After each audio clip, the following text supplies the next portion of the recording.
अस्सलाम वालेकुम नाज़रीन, मैं हूँ आयशा जुल्फ़िकार। आप देख रहे हैं दरपर्दा। अमरीका, इसराइल और ईरान के दरमियान जारी तसादुम अब एक फैसला कुन और ख़तरनाक मोड़ में दाखिल हो चुका है। गुज़श्ता 24 घंटों के दौरान सूरत हाल उस वक्त मज़ीद संगीन हो गई जब अमरीकी सदर डोनाल्ड ट्रंप और ईरानी क़यादत की जानिब से ऐसे बयानात सामने आए जिन्होंने सिफारतकारी के तमाम दरवाजे बज़ाहिर बंद कर दिए हैं। अमरीकी सदर की जानिब से ईरान को गैर मशरूत हथियार डालने का कहा जा रहा है, साथ ही हमले वसी करने के बयानात भी दिए जा रहे हैं। दूसरी जानिब तेहरान से आने वाली आवाजें भी किसी तौर धीमी नहीं हैं।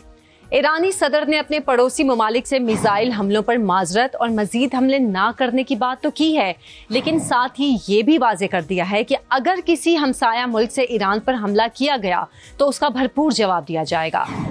दूसरी जानिब ईरानी फौज के तर्जुमान कहते हैं कि पड़ोसी ममालिक से हाथ मिलाएंगे और अमरीकियों को खित्ते से निकाल बाहर करेंगे। ऐसे में आलमी मईशत का बहरान और तवानाई ताकतों के बयानात इस बात का इंदिया दे रहे हैं कि अगर इस तसादुम को फौरी तौर पर ना रोका गया तो इसके असरात सिर्फ मशरिक़ वुस्ता तक महदूद नहीं रहेंगे, बल्कि पूरी दुनिया को अपनी लपेट में ले सकते हैं। आखिर इस खतरनाक कशीदगी का अंजाम क्या होगा? क्या सफारतकारी इस बहरान को ठंडा करने में कामयाब हो पाएगी? इसी सूरत हाल पे हम बात करेंगे। हमारे साथ हैं नगमाना हाशमी साहिबा, साबिक सफ़ीर हैं, और शमशाद अहमद साहब, साबिक फ़ॉरेन सेक्रेटरी हैं। उन्होंने भी हमें ज्वाइन किया है। आप दोनों का बहुत शुक्रिया। नगमाना साहिबा, ईरान की जानिब से जिस तरह आप कहा गया कि हमसाया ममालिक से माजरत भी की गई और मज़ीद हमले ना करने के हवाले से भी बयान दिया गया, इस पेशरफ्त को एक तो आप कितना मुस्बत देख रही हैं और पाकिस्तान का भी इसमें कोई किरदार है? बहुत शुक्रिया। देखें, आज ये जो बेसिकली एक अंडरस्टैंडिंग हुई है सऊदीया में और ईरान में पहले और बाद में फिर ईरान ने बाकी स्टेटमेंट भी दिए, इसमें मेरी तो इंफॉर्मेशन ये है कि सऊदीज ने शायद चाइनीज को कहा था कि जी आप इसमें इंटरवीन करें, और ये चाइना के इंटरवीन करने की वजह से ये एक अंडरस्टैंडिंग हुई है कि जी वो अपने जो खलीजी ममालिक में उनके नेबर्स हैं और सऊदी अरेबिया है, उस पे वो सिविलियन टारगेट्स पे हमला नहीं करेंगे, जो वो पहले भी नहीं कर रहे थे। और उन्होंने कहा था कि जी हम बेसिकली अमेरिकन और इजरायली एसेट्स पे हमला कर रहे हैं। और अब भी उन्होंने बेसिकली यही कहा है कि जी अगर इनके टेरिटरी से हम पे हमला होगा तो फिर वो लेजिटिमेट टारगेट्स हैं, बट हम सिविलियन टारगेट्स को पहले भी नहीं हिट कर रहे थे और हम अभी भी नहीं हिट कर रहे थे। इसी तरह अब तो सब लोगों को पता चल गया है कि जो ऑयल रिफाइनरी सऊदीया में हिट हुई थी रियाद में, वो बेसिकली ईरान ने तो नहीं की थी, वो तो मोसाद के एजेंट्स थे जो बाद में फिर पकड़े भी गए। तो जी, ये आई थिंक इसको मैं जरा थोड़े से इस एंगल से देखती हूँ कि आहिस्ता आहिस्ता जो आपके गल्फ के ममालिक हैं जिनकी इतनी इन्वेस्टमेंट्स हैं अमेरिका में, जिनका इन स्टेट्स को दे थॉट के अमेरिकन हमें डिफेंस अम्ब्रेला है हमारे ऊपर, including Saudi Arabia, I think वो कॉन्फिडेंस अब इरोड होना शुरू हो रहा है। इसीलिए सऊदी अरेबिया जो कि बहुत ही देरीना साथी है अमेरिका का, उसने अमेरिका से नहीं कहा, उसने चीन से कहा है। So I think people are beginning to realize के अमेरिका जो है वो बेसिकली एक अनरिलायबल पार्टनर है। और ये खास तौर पे गाजा में जो पिछले 2-2.5 साल में तूफान बदतमीजी उठाया हुआ था इजराइल और अमेरिका ने, और अभी तक वो जारी है, उसने लोगों की सोच इस खित्ते के काफी तब्दील की है। और ये चेंजेस देखें अलादीन के चिराग की तरह तो नहीं आती है, इनमें टाइम लगता है, बट उन बिल्कुल ठीक कह रही हैं आप, ये चीजें अलादीन के चिराग की तरह नहीं आती। शमशाद साहब, चेंजेस आ रही। शमशाद साहब, जैसे कि अभी नगमाना साहिबा भी कह रही हैं कि सऊदी अरब ने चाइना से कहा इन चीजों को सॉल्व करने के लिए जो हालात चल रहे हैं, अमेरिका से नहीं कहा। इसका मतलब क्या हम ये समझें कि सऊदी अरब अमेरिका से मायूस हो गया है कि अमेरिका सऊदीया की बात नहीं मान रहा, जो कि उसका बेहतरीन इत्तेहादी है? دیکھیے میرے علم میں کوئی ایسی بات نہیں کہ کس نے کیا کہا اور کس کو کیا کہا. میں نہ چیزیں مائنیوٹ چیزیں میں نہیں فالو کرتا. میں صرف اس جنگ کو ایک غیر قانونی جنگ جو امریکہ نے مسلط کی ہے ایران پر، صرف اس حوالے سے اس جنگ کو دیکھتا ہوں. کون کیا کرے گا، کون کیا کر رہا ہے، یہ واقعات بتائیں گے، حالات بتائیں گے. ہم صرف اینٹیسپیٹ کر سکتے ہیں. اور موجودہ سچویشن میں آج جہاں پہ ہم کھڑے ہیں، 8واں دن ہے اس جنگ کا، تو چین اور رشیا وہ ایران کی سپورٹ کر رہے ہیں، کھل کر نہیں آئیں گے. نہ چین کسی کے لیے جنگ، بلکہ وہ اپنی جنگ نہیں لڑتا. چائنا جو ہے وہ کسی کے لیے جنگ نہیں لڑے گا. تو رشیا بھی اسی طریقے سے کسی بڑی جنگ کا حصہ نہیں بنے گا.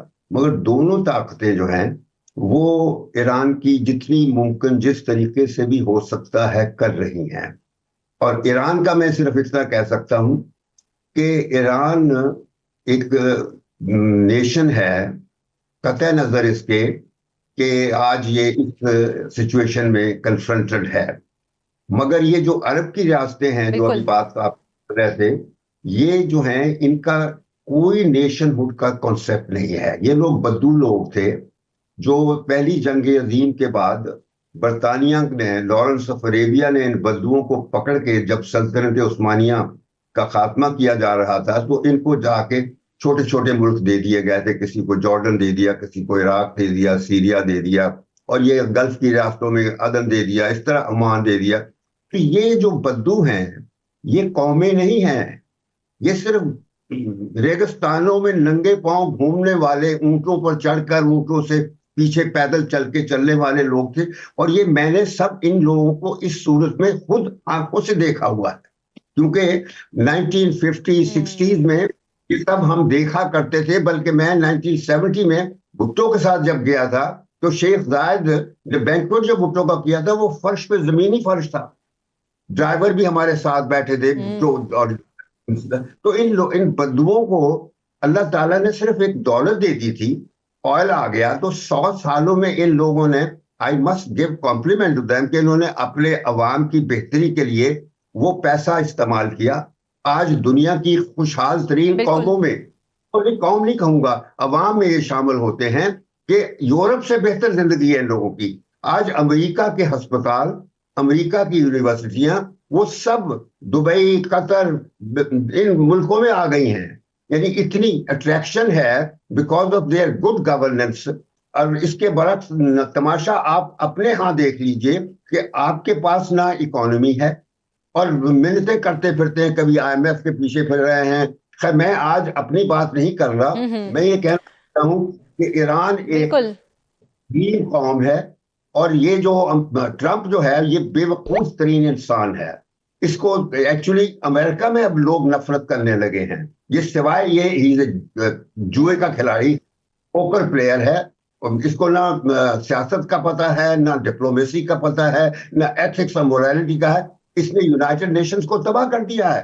ملٹی لیٹرلزم جو اتنی قوموں نے، آپ نے یونائٹڈ نیشنز کو بھی تباہ کیا ہے، اور اس پہ سب سے زیادہ جو نقصان ہو رہا ہے اس جنگ پہ وہ ہم عرب کنٹریز کو دیکھ رہے ہیں. نقمانہ صاحبہ، عرب کنٹریز کی جانب سے غالباً کل سوشل میڈیا پر بھی کچھ ایسی باتیں چل رہی تھیں کہ عرب حکمران جو امریکہ میں $1 ٹریلین کی انویسٹمنٹ کر رہے ہیں، اس انویسٹمنٹ کے روکنے کی باتیں ہو رہی تھی. کیا یہ ممکن ہے نا کہ جو اتنے اچھے امریکہ سے تعلقات ہیں، امریکہ کا پورا سیکیورٹی سسٹم ان ملکوں میں موجود ہے، تو یہ عرب ملک وہاں پر جو انویسٹمنٹ اتنی $1 ٹریلین کی کرنے جا رہے تھے وہ واقعی روک پائیں؟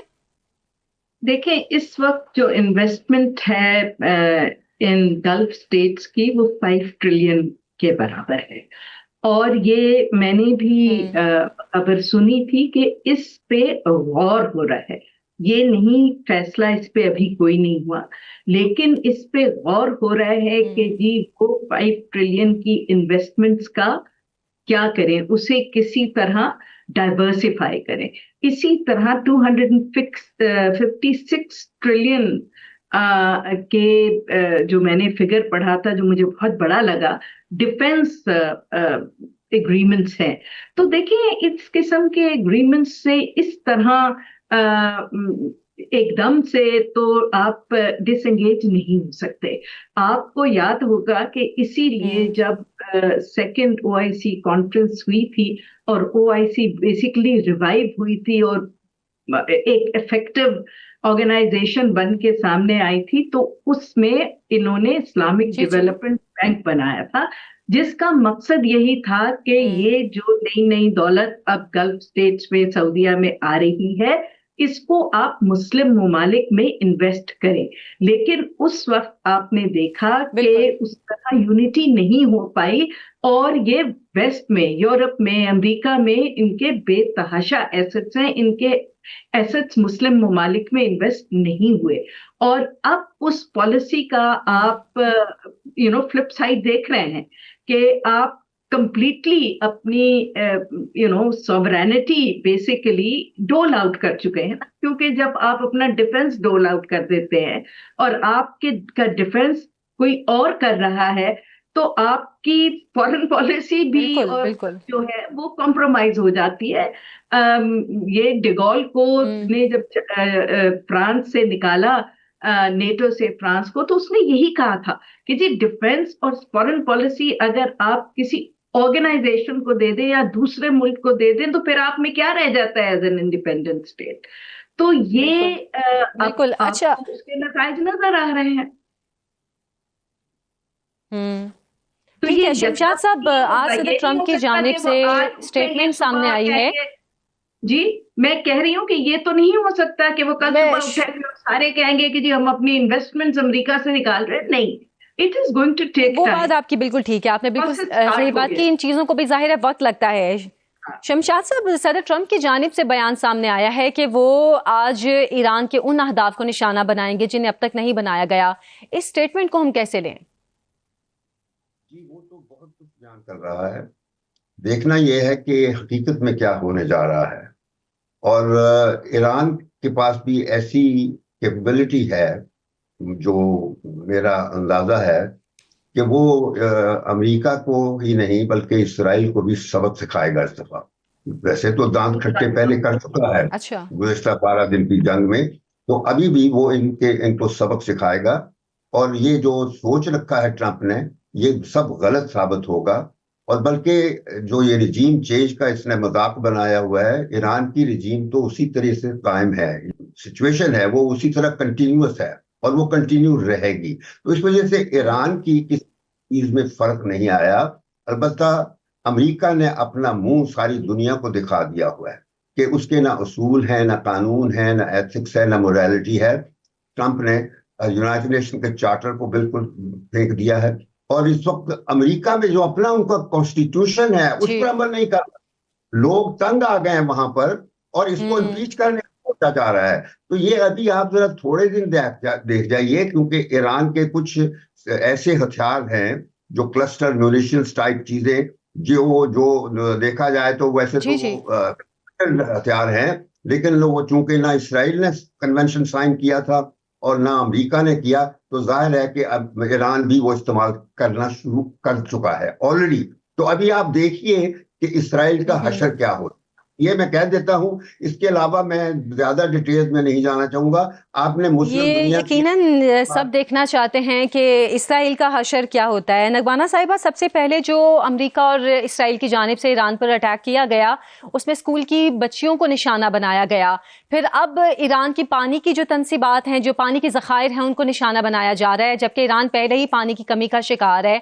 तो इस पर तो इखलाकी और जो इंसानी हुकूक की तंजीमें हैं वो सवाल उठा रही हैं कि ये किस किस्म की रिजीम चेंज हो रही है कि जिसमें खवातीन के हुकूक की बात भी की जा रही है और बच्चियों के स्कूलों को निशाना बनाया जा रहा है। देखिए जी, मुझे तो कल बड़ी हैरत हुई थी ये स्टेटमेंट सुन के नेतन्याहू साहब की कि देखें ये क्लस्टर बॉम्ब्स जो हैं वो फेंक रहा है ईरान हमारे ऊपर और ये तो वॉर क्राइम्स हैं।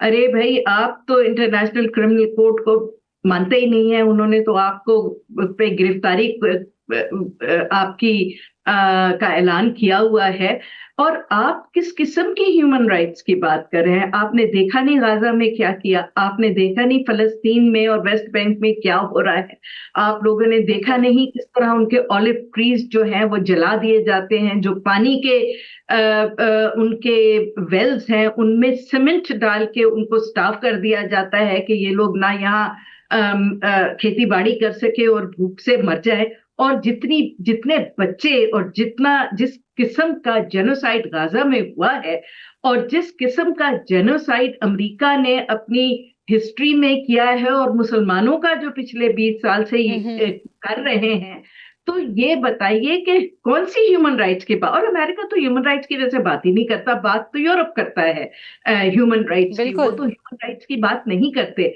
और आपने 160 बच्चियां, प्राइमरी मतलब एलिमेंट्री स्कूल की बच्चियां, आपने छोटे छोटे से फूल उनको आपने फूंक डाला, और कोई एक आप प्रोग्राम देख लें, स्टेटमेंट देख लें, कोई न्यूज़पेपर देख लें जो यूरोप या अमेरिका में किसी ने वावेला डाला हो कि ये क्या हुआ। 41 विमेन उनकी जो वॉलीबॉल प्लेयर्स थी उनको भी इन्होंने हमलों में उड़ा दिया। और तो इनसे आप क्या एक्सपेक्ट करते हैं? ये तो बेसिकली जेनोसाइड करने वाले लोग हैं, और इनको तो बस यही आता है। इनकी जब बारी आती है तो ये उसको एज अ टूल बनाते हैं। आपके यहाँ ह्यूमन राइट्स नहीं है तो आपको ये सैंक्शंस लग जाएंगी, वो सैंक्शंस लग जाएंगी, आप पे टेरिफ्स लग जाएंगे, लेकिन अपने लिए कोई चीज उनकी जो है वो उस पे उन सब रूल्स रेगुलेशन, सब मॉरल अथॉरिटी से वो अपने आप को ऊपर समझते हैं।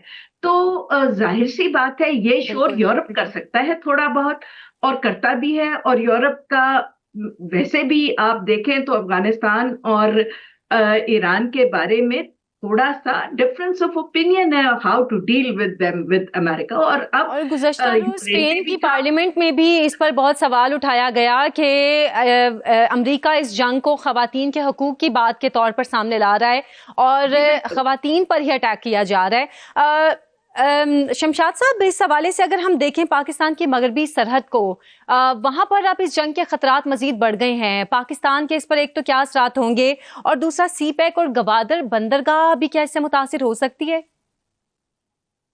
देखिए, पहले तो यह है कि जो पाकिस्तान का मसला है, तो जहाँ तक बॉर्डर्स की सिचुएशन है, हमारे दो दूसरे मसाइल हैं, वो फौज अच्छा देख रही है।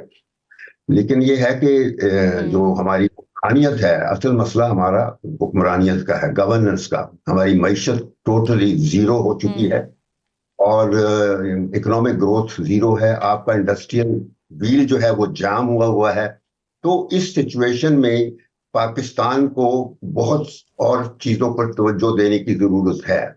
और बाकी ये जो वहाँ का है, मुस्लिम दुनिया की रियासतें जो हैं, मुस्लिम दुनिया की दौलत इतनी है इनके पास, ये जो खलीजी रियासतें हैं, दुनिया की जो ऑयल सप्लाई, ऑयल जो है रिजर्वायर जो है वो 60% हैं, और इसी तरह गैस के 70% वो हैं, रॉ मटेरियल 60% हैं। दुनिया की 1/4 आबादी है, 1/4 इलाका है, लेकिन दुनिया की जो GDP है उसका इस इस्लामिक दुनिया का 57 ममालिक हैं, सिर्फ 5% है।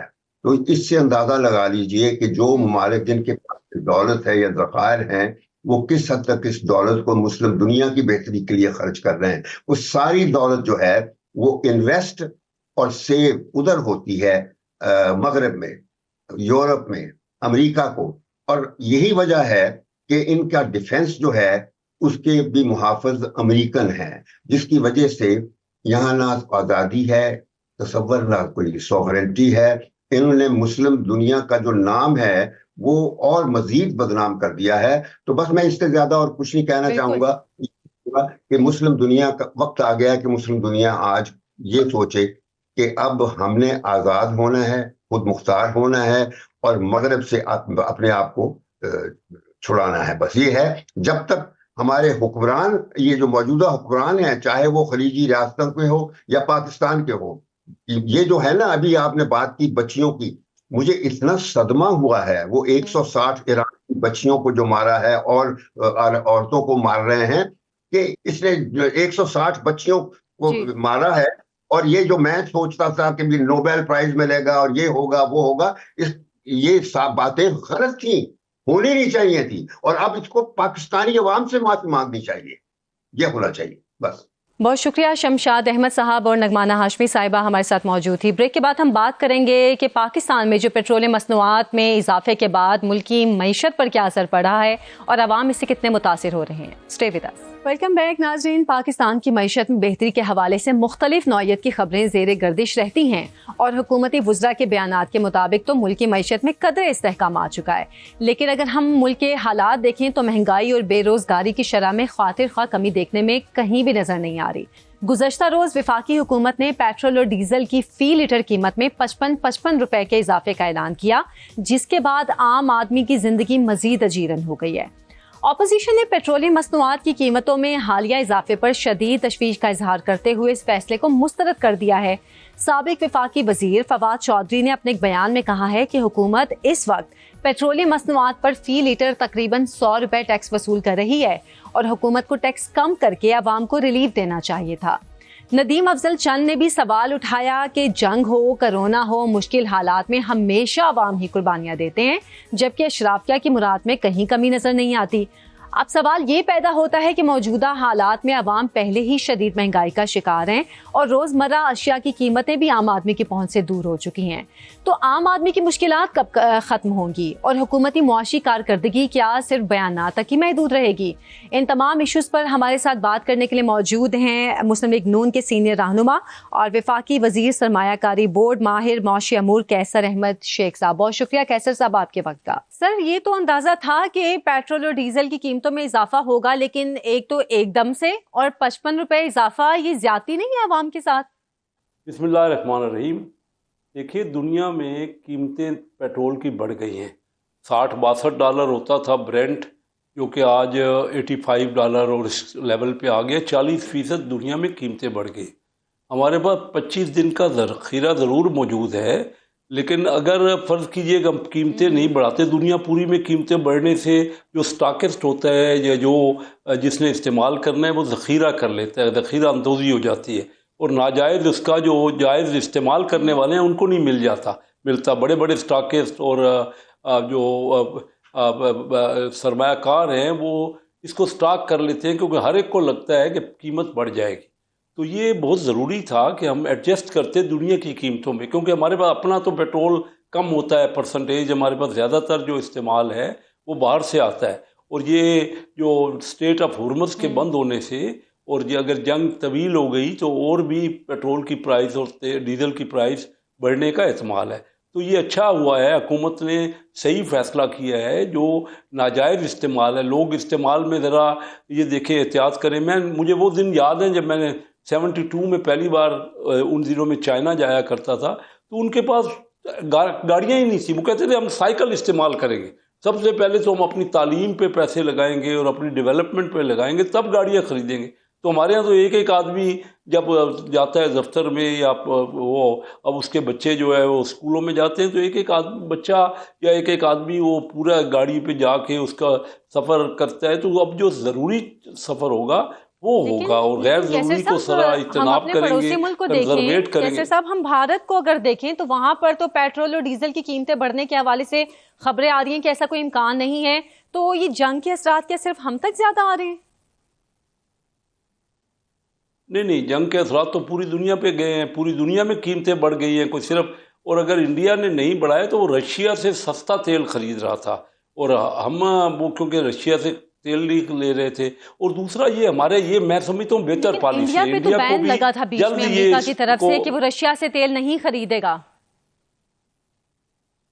جی، وہ اچھا ہے اگر نہیں خریدے تو، لیکن پہلے وہ خریدتا رہا ہے۔ مجھے اس سے کچھ نہیں ہے کہ انڈیا، یہ ہمارے لیے ایک بہت ہی اچھی پالیسی ہے جو ہم نے देखते हुए, हालात को देखते हुए एहतियातन ये किया है कि पेट्रोल की कीमतें बढ़ा दी जाएं ताकि गैर ज़रूरी इस्तेमाल में कमी हो, क्योंकि हमारे पास तो कोई इतना अपना पेट्रोल तो ज़्यादा नहीं है ना, गैर जरूरी इस्तेमाल हमारा की अपना समझ नहीं आ रही मुझे। अब जिन लोगों ने ऑफिसेज जाना है या बच्चों को स्कूल पिक एंड ड्रॉप देनी है, ये तो गैर जरूरी इस्तेमाल नहीं है। ये जरूरत की चीज है, गाड़ी भी इस वक्त जरूरत की चीज है और उसमें पेट्रोल डलवाना भी उतना ही जरूरी है। तो ये फिर चीज, ये अच्छी बात मुझे समझ नहीं आ रही। मैंने तो आपको बताया कि मुझे वो दिन याद है, चाइना आज दुनिया की दूसरी बड़ी इकानमी है, वो दुनिया की सबसे ज़्यादा गाड़ियाँ इस वक्त चाइना के पास है। मैंने खुद अपनी लाइफ में जब मैं बिजनेस पे अर्ली डेज में जाता था वहाँ, तो मैंने देखा उनके पास एक गाड़ी भी नहीं थी। जापान हुकूमत ने चंद गाड़ियाँ उनको तोहफा दी, उन्होंने कहा हम अपने पैसों से गाड़ी खरीदेंगे ही नहीं, तो वो सब साइकिल पे जाते थे। तो ये देखिए, वैसे भी ये कोई सिर्फ तो नाजायज इस्तेमाल, बड़े बड़े दूर दराज हमारे यहाँ ट्रैफिक बंद रहती है। मैं जरूर जाना चाहिए, अगर कोई जा सकता है उसका सेहत के लिए तो बेहतर है। अच्छा, मेरे घर से अगर ऑफिस 1 घंटा दूर है तो साइकिल पे तो मुझे 2 घंटे लगेंगे फिर। तो आप फिर कोई ऐसा यूज़ करें ना, जो हम गाड़ियां गैर ज़रूरी इस्तेमाल करते हैं। एक है, मैं अभी अपने दफ्तर से घर आता हूँ तो 1.25 घंटा मुझे कराची में अपने दफ्तर से घर आने में लगता है, और रास्ते में ट्रैफिक बंद रहती है। तो इतनी ज़्यादा गैर ज़रूरी इस्तेमाल जो गाड़ियों का है, उससे पेट्रोल डीजल गलत, इस वक्त वो चीज़ जो है वो कीमती चीज़ है, दुनिया में नायाब हो चुकी है। दुनिया में जब स्टेट ऑफ हुर्मत बंद हो जाएगी तो हमें क्या करेंगे? फ़र्ज़ कीजिए हमारे पास नहीं होगा, तो इस वक्त हमें एहतियात करनी चाहिए, और हुकूमत का बिल्कुल जायज़ और सही फैसला है, बर वक्त किया है हुकूमत ने। अच्छा, तो हुकूमत ने इसका कोई सोल्यूशन भी निकाला है कि मतलब अगर पेट्रोल की किल्लत होती है तो हम इसका कहाँ से हम फिर पेट्रोल लेंगे? क्या सऊदी अरब या फिर जो अरब कंट्रीज़ हैं या फिर रशिया की तरफ भी हम रुजू कर सकते हैं? और क्या वर्क फ्रॉम होम वाली जो तजवीज़ दी गई थी, क्या इस पर भी अमल दरामद के हवाले से कोई बातें हैं? ये सारी चीज़ों पे कंसिडर हो रहा है। मसलन ये सोचा गया कि वर्किंग डेज में कमी की जाए या घर से बैठ के काम किया जाए, लेकिन ये अभी अमल इस पे नहीं हुआ। अगर ज़रूरत अल्लाह ना करे जंग तवील हो जाए तो फिर ये तमाम बातों को हम देखें ना, हमने कोविड के दिनों में भी तो मुख्तलिफ कंजर्वेशन किए हैं ना, तो ये तो एक एहतियाती तदाबीर हैं, क्योंकि हमारे पास अपना डीजल और पेट्रोल नहीं है तो हमने बाहर से लेना है, और अगर स्टेट ऑफ हुर्मत बंद हो जाती है तो इसमें और तकालीफ बढ़ सकती हैं। सिर्फ पेट्रोल नहीं, बाकी अशिया भी, उनकी कीमतें भी बढ़ जाएंगी, और ये तमाम चीज़ों को हमें मद्देनज़र रखते हुए फैसला करना पड़ेगा। इतना आसान नहीं है। आज हम तेल की कीमत नहीं बढ़ाते तो क्या होता है, ज़्यादा इस्तेमाल हो जाता कि अगर इतनी कीमतें बढ़ाने की बजाय हुकूमत टैक्स और लेवी में कुछ कमी कर देती तो अवाम को भी कुछ रिलीफ मिल जाता। अवाम का रिलीफ तो हमें कहीं भी नजर नहीं आ रहा है। एक तो रमजान में वैसे कीमतें बढ़ जाती हैं, ऊपर से पेट्रोल और डीजल की कीमतें भी एकदम से बढ़ गई हैं, और शायद गालबन हफ्तावार इन पे नजर सानी के हवाले से कोई तजवीज़ भी गई हुई है।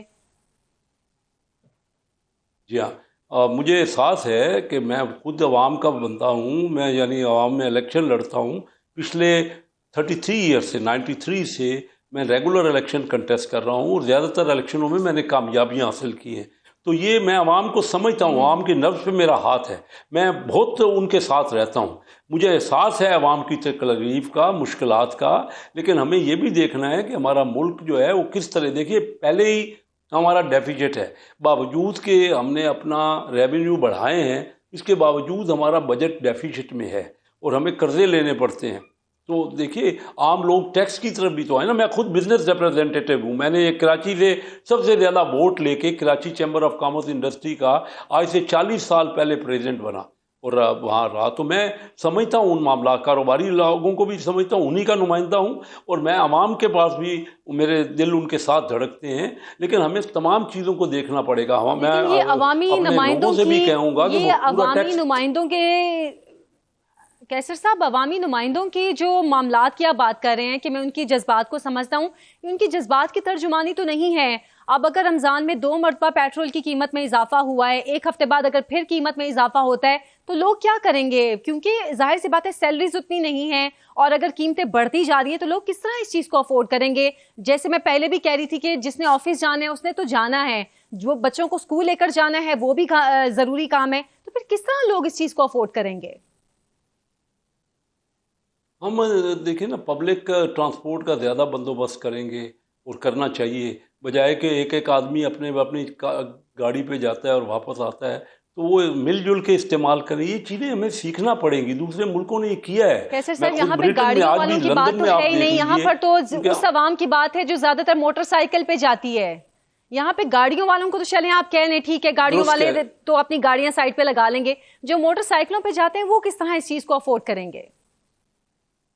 जी हाँ, उनके लिए तकालीफ हैं, मैं तो ये नहीं कह रहा, देखें ना मौजूदा हालात में, लेकिन उसका क्या कोई भी हुकूमत आके क्या करती, फर्ज कीजिए क्या उसका ऑप्शन क्या है, लोगों के पास अल्टरनेटिव क्या है कि ये ना किया जाए तो ये किया जाए। अगर तेल ही ना मिला आपको तो आप अपना तेल तो आपके पास है नहीं।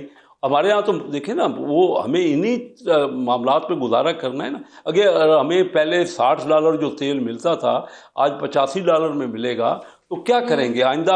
आज इस्तेमाल कर भी लेंगे, अगर कीमत नहीं बढ़ाएंगे तो और ज़्यादा डबल कीमत बढ़ जाएगी जब वो रेट पीछे हम महंगा खरीदेंगे। जी। तो इसलिए हम सबको भी मिलजुल के इस मुश्किल को, मुश्किल है और हमारे बॉर्डर्स पे सारी जंगें हो रही हैं, आप देख रहे हैं हमारा खित्ता पूरी तरह इन्वॉल्व है। ये कंसर्न तो मुझे भी है, मैं भी तकलीफ महसूस करता हूँ कि आवाम में तकलीफ है, जैसे आपने मोटरसाइकिल वालों की बात की, लेकिन हमें सब इन हालात को बर्दाश्त करना है, गुजरना है। पूरी दुनिया में ऐसा होता रहा है, ये कोई सिर्फ पहली हमारे मुल्क में ही नहीं हो रहा, दूसरे मुल्कों ने, मैंने तो आपको मिसाल दी कि वो उन्होंने चाइना ने तो वालों ने फिर कहा इसका उनके यहाँ भी आज मतलब दुनिया की अवाम सबसे ये बड़ी इकानमी हो एक्सपेक्ट गई है। करें कि अगले हफ्ते फिर कीमतें बढ़ सकती हैं? अवाम ये एक्सपेक्ट करें कि अगले हफ्ते फिर कीमतें बढ़ अगर सकती हैं, और मतलब जी, कितना मजीद कीमतों में इजाफा हो सकता है? अगर ये दुनिया की कीमत है, हमारा अपनी चीज़ नहीं है, हम जिस भाव के ख़रीदेंगे उसके हिसाब से इजाफा हो सकता है अगले हफ्ते कम हो जाए दुनिया की कीमतें, स्ट्रेट ऑफ हॉर्मज़ खुल जाए तो कीमतें कम हो जाएंगी। अगर दुनिया की कीमत बढ़ गई और पाकिस्तान को महंगा ख़रीदना पड़ा तो क्या करेंगे? वो तो हमें महंगा देना पड़ेगा उसको, जो चीज़ इस्तेमाल में होना है। इसमें तकालीफ हैं, हमारी प्रोडक्शन में फ़र्क पड़ेगा। हमारी कोई एक सिर्फ पेट्रोल की ये नहीं है कि मोटरसाइकिल, ये ऑयल से तो हर पूरी हमारी इंडस्ट्री ऑयल एंड गैस से और इलेक्ट्रिसिटी से चलती है, और सब चीज़ें महंगी हो जाएंगी और उन चीज़ों की और कीमतें बढ़ेंगी। लेकिन जंग के हालात हैं, हम सबको इसको बर्दाश्त करना है और वो देखना है कि मामलात को किस तरह बेहतर किया जा सकता है। हम सब मिल के कोशिश करेंगे, ज़्यादा से ज़्यादा हमें जो हमारा टैक्स बनता है वो हमें टैक्स देना चाहिए, जो अब नहीं देते। मैं देखता हूँ हमारे अपने बिजनेसमैन की मैं बात कर रहा हूँ, जो सेल टैक्स प्रॉपर बनता है, जो इनकम टैक्स बनता है, अमीर आदमी टैक्स में शामिल होना चाहिए ताकि आम आदमी पे बोझ कम से कम बने।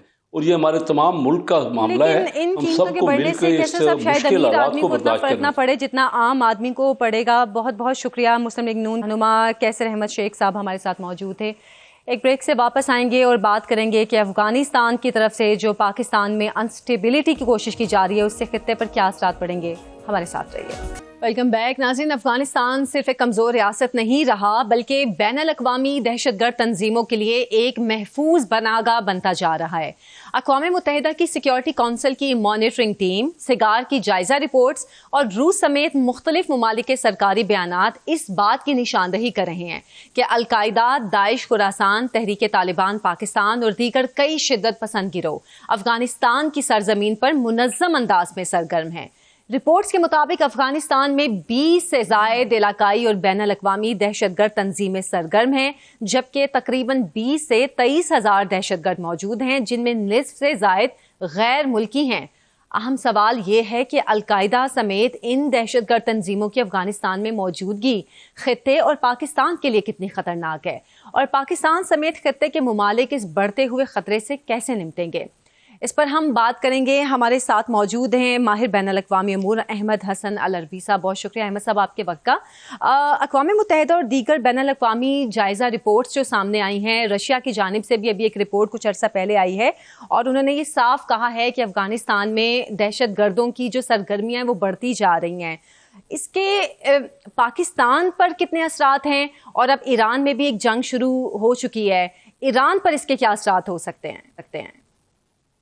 जी बहुत शुक्रिया। देखें, अफ़गानिस्तान इस पूरी दुनिया के अंदर, अब आप specially for the past 100 years سلطنت عثمانیہ کے کلیپس کے بعد یہ جو یوریشیا جس کے اندر پاکستان سارا مڈل ایسٹ آتا ہے، یورپ کا ریجن آتا ہے، اور پھر آپ اس کو اگر ایکسٹینڈ کر دیں تھوڑا افغانستان پاکستان تک، تو ان علاقوں کے اندر ایک بہت امپورٹنٹ ریالٹی بن کے نان اسٹیٹ ایکٹرز جو ہیں وہ ابھرے ہیں. اس میں جو دہشت گرد تنظیمیں ہیں وہ بھی نان اسٹیٹ ایکٹرز کی کیٹیگری میں آتی ہیں، اور پوری دنیا کے اندر، پورے مڈل ایسٹ کے اندر ان دہشت گرد تنظیموں نے جو قہر مچایا ہے وہ پوری دنیا کے سامنے ہے. ان دہشت گرد تنظیموں کی وجہ سے آپ دیکھ رہے ہیں انڈیا کا کیا حال ہے، اور یہ ساری جو دہشت گرد تنظیمیں اس ریجن میں موجود ہیں، اس جس کو یوریشیا کہتے ہیں، اس کو Condoleezza rice arch of anarchy بھی کہتی رہی ہے، اور یہ ساری دہشت گرد تنظیمیں آپس میں کنیکٹڈ ہے. ان دہشت گرد تنظیموں کا جس طرح گاڑیوں کی ایک فیکٹری ہوتی ہے، اس کا ایک شو روم ہوتا ہے، شو روم پہ آپ جا کے گاڑی پسند کرتے ہیں، تو اس طرح ان دہشت گرد تنظیموں کا جو شو روم ہے وہ افغانستان ہے. افغانستان میں آپ کو ہر دہشت گرد کا آؤٹ لیٹ ملے گا، چاہے وہ مڈل ایسٹ کے اندر دہشت گردی کرے، چاہے وہ ایران کے اندر کرے، چاہے T T P be L A Pakistan میں دہشت گردی کرنے کے لیے ہو، چاہے تاجکستان میں دہشت گردی کرنے والی دہشت گرد تنظیمیں ہوں، چاہے سینٹرل ایشیا کے اندر دہشت گردی کرنے والی تنظیمیں ہوں، یا چائنا کے اندر دہشت گردی کرنے والی تنظیمیں ہوں. سو اس افغانستان ایک طرح سے ٹیررسٹ آؤٹ فٹس کا لانچ پیڈ ہے. یورپین یونین اس بارے میں بات کر چکی ہے کہ افغانستان کے اندر ہر طرح کی دہشت گرد تنظیم موجود ہے. یونائٹڈ نیشنز یہ رپورٹ دے چکی ہے، یونائٹڈ نیشن سیکورٹی کاؤنسل کی یہ رپورٹس آ چکی ہیں. رشیا کے فارن آفس نے 2 ہفتے پہلے کہا 30,000 دہشت گرد افغانستان کے اندر موجود ہیں. چائنا نے کہا افغانستان میں دہشت گردی موجود ہے. ایران نے آپریشن لائن 1 کے بعد 2.5 ملین افغانز کو ایران سے نکالا، یہ کہہ کر کے یہ ایران کے اندر دہشت گردی کرواتے. تو یہ جو افغانستان ہے بیسیکلی ایک لانچ پیڈ ہے جس کا جو امپیکٹ ہے وہ خطے میں ہی صرف نہیں پوری دنیا کے لیے خطرہ ہے. مثال میں آپ کو چھوٹی سی دیتا ہوں کہ امریکہ کے اندر بھی ابھی ریسنٹلی واشنگٹن میں جو اٹیک ہوا اس کے اندر یہی افغانی ایک شامل تھا، اور اس کے علاوہ پوری دنیا کے اندر آپ دیکھ رہے ہیں اب یہ ریجن سے نکل کر، مڈل ایسٹ سے نکل کر ویسٹرن ورلڈ کو بھی یہی افغان دہشت گرد ہیں جو کبھی کسی انٹیلیجنس ایجنسی سے پیسے لے کے، کبھی بھارت سے، کبھی اسرائیل سے، کبھی کہیں سے، یہ پوری دنیا کے اندر دہشت گردی کر رہے ہیں. اچھا احمد صاحب، اتنی لمبی سفارتکاری کے بعد افغان حکومت نے اپنے طور پر ہر ممکن کوشش کی کہ دنیا انہیں تسلیم کر لے. جو معاشی حالات ہیں اس وقت افغانستان کے وہ بھی دنیا کے سامنے ہیں، اس کے اثاثے بھی امریکہ نے یا باقی ملکوں نے منجمد کیے ہوئے ہیں. اس کے باوجود افغان حکومت خود کوئی عملی اقدامات کیوں نہیں کرتی ان دہشت گردوں کو وہاں سے ہٹانے کے لیے، تاکہ ظاہر سی بات ہے وہاں کے عوام کا بھی حق ہے کہ انہیں معاشی آسودگی بھی ملے، انہیں باقی دنیا سے رابطہ بھی ان کا ہو. تو یہ حکومت کیوں نہیں اس طرح کے کوئی کام کر رہی؟ جی دیکھیں، اگر حکومت جو ہو وہ یہ ساری چیزیں تب سوچے جب وہ عوام کی نمائندہ ہو. یہ حکومت، اور حکومت کو بھی آپ کہیں تو افغان کے بھی اتنی ملٹیپل فیکشنز بن چکی ہیں. ابھی شیر محمد ستانک زئی نے بیان دیا ہے ملا ہیبت اللہ کے خلاف. یہ ہیبت اللہ صاحب جو ہے کندہار میں بیٹھ کے، شیڈوز میں بیٹھ کے یہ افغانستان کی حکومت چلا رہے ہیں. اسی طرح جس طرح اٹالین مافیاز اور جو ڈرگ لارڈز ہوتے ہیں وہ اپنی حکومتیں، تو یہ حکومت تو ہے ہی نہیں. جو انٹرنیشنل لا یا یو این چارٹر کے مطابق جو کوالٹیز ہونی چاہیے ایک گورنمنٹ کی، وہ تو یہ پوری کرتے ہی نہیں ہے. یہ نہ ریپرزینٹیو ہیں اپنی عوام کے، نہ ان کو دنیا ریکگنائز کرتی ہے، اور نہ دنیا ان کو ریکگنائز کرے گی. یہ صرف کنسولیڈیٹڈ پاور ہے جو 10 سے 15 لوگوں کے ہاتھ میں کنسولیڈیٹڈ ہے، جو صرف اور صرف جو ڈرگ مافیاز ہیں، ڈرگ ہیں جن کی ٹیرر فائنانسنگ پوری دنیا کے اندر کر رہے ہیں، اور وہ ایلیمنٹس جو دنیا کے اندر فساد چاہتے ہیں، جنگیں چاہتے ہیں، دہشت گردی چاہتے ہیں، وہ انٹیلیجنس ایجنسیز، میں نام لیتا ہوں، را ہے جیسے، اجت کمار ڈوول ہے جیسے، نریندر مودی ہے، یا اسرائیل کی انٹیلیجنس ایجنسی موساد ہے، ان کی بے ساکھیوں کے اوپر یہ 15 لوگ جو ہے اس وقت افغانستان میں اقتدار میں ہیں. اسی وجہ سے دنیا میں ان کو کوئی ریکگنائز نہیں کرتا ہے. اسی وجہ سے ان کی جو انشورنس پالیسی ان کو ایسا لگتا ہے کہ ہے، وہ یہ ہے کہ ہم ان دہشت گرد تنظیموں کے تھرو ایز اے لیوریج استعمال کر کے ہم خطے میں دہشت گردی کروا سکتے ہیں. اس کے علاوہ ان کی کوئی ریالٹی اور ہے نہیں. بالکل. اچھا احمد صاحب، یہ سوال کا جواب تو میرا خیال ہے پوری دنیا جانتی ہے کہ ٹی ٹی پی پاکستان کے لیے کتنا بڑا تھریٹ ہے. گزشتہ کچھ مہینوں میں، گزشتہ سال سے لے کر اب تک ہم نے دیکھا کہ ہماری سیکیورٹی فورسز پر حملے ہوئے، ہماری پولیس پر حملے ہوئے، اور کس طرح یہاں کے لوگوں کو بھی، معصوم لوگوں کو بھی شہید کیا گیا. لیکن پھر بھی افغانستان کے اندر یہ بیٹھے ہیں جو ہمارا پڑوسی ملک ہے. پاکستان کی سیکیورٹی کو کتنے بڑے خطرات ہیں، ایک طرف ٹی ٹی پی کی جانب سے اور دوسری طرف بلوچستان میں بھی جو ان کے لوگ بیٹھے ہیں ان کی طرف سے بھی؟ دیکھیں اس میں کوئی ڈاؤٹ نہیں ہے کہ پاکستان کو اگر دشمن کو پچھلے جو 70 سال پاکستان کو جو دشمن پاکستان کے ساتھ پاکستان پہ حملے کرتا رہا ہے، جو بھی پاکستان کے دشمن ہیں ان کو پتہ ہے کہ کنونشنلی پاکستان کو تنگ کرنا یا پاکستان کو توڑنا ایک امپاسبل چیز ہے. ملٹیپل ٹائمز انہوں نے یہ کیا ہے، وہ کر کے ناکام ہوئے. دشمن کو یہ بھی پتا ہے 71 کی ایگزامپل سے بھی کہ پاکستان کے اندر جو ہے وہ باہر سے غداروں کو اندر بھیج کے اسلام کے روپ میں مسلمانوں کا جو وہ ویل ہے یا گارب اوڑھ کے ان لوگوں کے تھرو پاکستان میں اگر دہشت گردی کروائی جائے تو پھر ہمارا کوئی چانس ہے پاکستان کو نقصان پہنچانے کا. سو دشمنوں کو اس بات کا پتا ہے. اور پاکستان پچھلے 20 سال سے یہ جو دہشت گردی پاکستان میں ہو رہی ہے اس کا بھی مقصد صرف اور صرف یہی ہے کہ پاکستان کے اندر اور کیوس اور انارکی پھیلائی جائے تاکہ پاکستان کی توجہ بارڈر سے ہٹا کے اندر مرکوز کی جائے. سو پاکستان کو بھی پچھلے 20 سال سے یہ بات آویزہ ہو گئی، یہ واضح طور پہ سمجھ آ گئی کہ دشمن کیا کر رہا ہے، اور پاکستان اب کمپریہنسولی ان دہشت گردوں کے خلاف جس طریقے سے ہے. میں صرف پچھلے 2 سے 3 مہینے کے فیکٹس آپ کے سامنے رکھوں گا. میں یہ نہیں کہہ رہا کہ ہمیں خطرہ نہیں، خطرہ ہمیں ان دہشت گرد تنظیموں سے بہت زیادہ ہے. اور اس کے بعد پاکستان اب کس طریقے سے ریئیکٹ کر رہا ہے تو وہ یہ ہے کہ ہم نے یہ جو بلوچستان لبریشن آرمی نے نام لیا فتنۃ الہندوستان، ہم پچھلے 3 ہفتوں میں ان کے تقریباً 30% دہشت گردوں کو ختم کر چکے ہیں. یعنی یہ آج تک کی جو کاؤنٹر ٹیررزم کی تاریخ میں اس طرح یہ بہت بڑی اچیومنٹ ہے کسی بھی ملک کے لیے کہ اس نے ایک بینڈ ٹیررسٹ آؤٹ فٹ کے 30% لوگوں کو، اتنے دہشت گردوں کو اتنے کم ٹائم پیریڈ میں آپ نے ان کو ایریڈیکیٹ کیا. اسی طرح جو فتنہ الخوارج ہے، ان کی جو سیف ہیونز جو افغانستان کے اندر موجود ہیں، اس کے خلاف پاکستان کے کاؤنٹر سینچری آپریشنز میں آپ دیکھیں تو ان کی وہ تمام انویسٹمنٹ جو پچھلے 10-15 سال سے وہ کر رہے ہیں، جو لاجسٹیکل ہبز ہیں، جو انہوں نے اپنے نیٹ ورکس کریٹ کیے ہوئے تھے، جو انہوں نے فائنانسر ایبیٹرز جو ہے ان کے تھرو یہ ہیلپ لے رہے تھے، پاکستان نے پچھلے 1 ہفتے کے اندر جس طریقے سے ان کو ٹارگٹ کرنا شروع کیا، آپ دیکھ رہے ہیں کہ کتنا زیادہ بیک فٹ پہ ہے یہ دہشت گرد تنظیم. سو پاکستان اب کمپریہنسولی ہارڈ ہیڈڈلی پاکستان ان تمام دہشت گرد تنظیموں کو ایریڈیکیٹ کرنے کی طرف جا رہا ہے. اور اسی وجہ سے پاکستان سینسٹیو ہے کیونکہ پاکستان کے لیے ایک ایگزسٹینشل خطرہ بننے کی صلاحیت رکھتے تھے. لیکن اس طریقے سے پاکستان ایکٹ کر رہا ہے. اب اگر ہم کنٹینیو کرتے ہیں اگلے 1-2 ماہ اور اسی پیس کے اوپر اور اسی ایگریشن کے ساتھ، تو آئی تھنک ہم کمپریہنسولی ان دہشت گرد تنظیموں کو اتنا نقصان پہنچا سکتے ہیں کہ ان کی جو اسٹریٹجک اسپیس ہے وہ بالکل بیئر منیمم کے اوپر آ جائے. اچھا، ایک طرف تو ایکشن بھی کیا جا رہا ہے سیکیورٹی فورسز کی جانب سے، لیکن جو پاکستان مطالبات کر رہا ہے کہ دہشت گردوں کے جو ٹھکانے ہیں وہ ختم کیے جائیں، یا پھر جو پاکستان کے دہشت گرد وہاں پر موجود ہیں ان کو پاکستان کے حوالے کیے جائے، یا اس طرح کے اور مطالبات، کیا وہ اتنے مشکل مطالبات ہیں کہ ان کو پورا نہ کیا جا سکے؟ جائز مطالبات ہیں کیونکہ ہماری اپنی سرزمین اس سے متاثر ہو رہی ہے.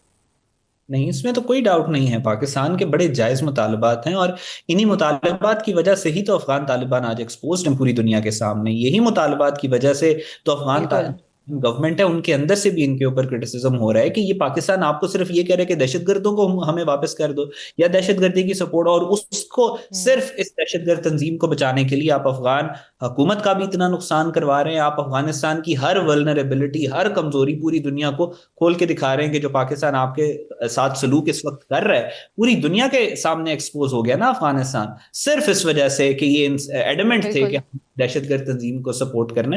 تو ٹو آنسر یور کوسچن، اس میں بالکل جائز مطالبات ہے پاکستان کے، اور جب تک یہ مطالبات پورے نہیں ہوں گے یہ جو ان کے دہشت گردوں کے سپورٹرز اور ایبیٹرز اور فائنانسیئرز ہیں یہ بری طرح سفر کرتے رہیں گے. اچھا احمد صاحب، جیسے کہ افغانستان سے پاکستان پر مسلسل حملے ہو رہے ہیں اور گزشتہ بہت عرصے سے ہو رہے ہیں، اب ان حملوں کا مطلب تو ظاہر ہے یہ ہے کہ جو دہشت گرد وہاں پر موجود ہیں ان کو آزادانہ نقل و حرکت کرنے کی اجازت ہے، ان کو فائنینشلی سپورٹ بھی مل رہی ہے جس کی وجہ سے وہ اس طرح کے حملے کر رہے ہیں. تو اب اس چیز کی انویسٹیگیٹ کون کرے، جبکہ پاکستان کئی بار کہہ چکا ہے کہ بھارت سے ان کو سپورٹ مل رہی ہے، لیکن باقی ممالک اس کو کس طرح سامنے لے کر آئیں کہ بھارت ان کو سپورٹ کر رہا ہے؟ اور صرف پاکستان ہی نہیں، ہم نے دیکھا آذربائیجان بھی، ایران بھی، یا جو باقی سوویت یونین کے جو ملک تھے وہ سب اس سے متاثر ہو رہے ہیں. دیکھیں، جو کینیڈین پریمیئر نے بڑی خوبصورت بات کی اب سے چند روز قبل، انہوں نے کہا کہ رول بیسڈ آرڈر جو ہے وہ کولیپس کر رہا ہے، اور آپ جو دنیا دیکھ رہی ہیں وہ ہارڈ پاور کی دنیا دیکھ رہی ہیں، اور یہاں پہ انویسٹیگیشن سے زیادہ پاکستان کی جو کیپیسٹی اور کیپیبلٹی ہے اپنے آپ کو محفوظ رکھنے کی، وہی گارنٹی کر سکتی ہے کہ اب آگے چیزیں کس طرف جائیں گی. انویسٹیگیشن سے زیادہ یہ جو آپریشن غصب الحق ہے یہ انشور کرے گا کہ پاکستان کے اندر دہشت گردی نہ ہے. باقی انٹرنیشنل کمیونٹی ہے, انٹرنیشنل جو گرینڈ چیس بورڈ ہے, اس پہ جب ملکوں کو لگے گا کہ ان کے انٹرسٹ اس بات میں ہے کہ افغانستان کے اوپر سینکشنز, مطلب افغانستان کے اوپر سینکشنز لگائی جائیں, اس طرح کا معاملہ, تب وہ لگ بھی جائیں گی. جب ان کا انٹرسٹ اس بات میں ہوگا کہ افغانستان کو لیوریج دیا جائے, جیسے مثال کے طور پہ بہت ساری یورپین کنٹریز ہیں جو ابھی بھی افغانستان کے پروپیگنڈا ڈومین میں, انفارمیشن ڈومین میں تو وہ کہتی ہیں کہ افغانستان بہت غلط کر رہا ہے اور یہ ہے اور وہ ہے, اور وہاں پہ graveyard of human rights and all, لیکن بیک اینڈ کے اوپر وہاں سے بہت زیادہ پیسہ بھی افغان طالبان کے لیے آ رہا ہے, آن ریکارڈ آ رہا ہے. سو یہ انٹرنیشنل آرڈر جو ہے وہ اسی طریقے سے آپریٹ کرتا ہے, اور پاکستان نے اپنا جو نیویگیٹ کرنے کا طریقہ بڑی ارلی سٹیج کے اوپر سیکھ لیا ہے کہ اس نے اس آرڈر میں کس طریقے سے اپنے آپ کو نیویگیٹ کروانا ہے. اور ہمارا طریقہ یہی ہے کہ آپ پاکستان کے اوپر اگر اٹیک کریں گے, پاکستان میں دہشت گردی کروائیں گے, تو ہم اس اٹیک کرنے کے ساتھ جو پرائس ٹیگ یا کاسٹ ہے اس کو بہت انکریز کر دیں گے آپ لوگوں کے لیے. تو پاکستان اب وہی جو پرائس ٹیگ اور کاسٹ وہ بہت زیادہ انکریز کر رہا ہے افغانستان اور افغان طالبان کے لیے. ٹھیک ہے, بہت بہت شکریہ احمد حسن العربی, ماہر بین الاقوامی امور, ہمارے ساتھ موجود تھے. آج کے پروگرام سے مجھے اجازت دیں. اللہ حافظ.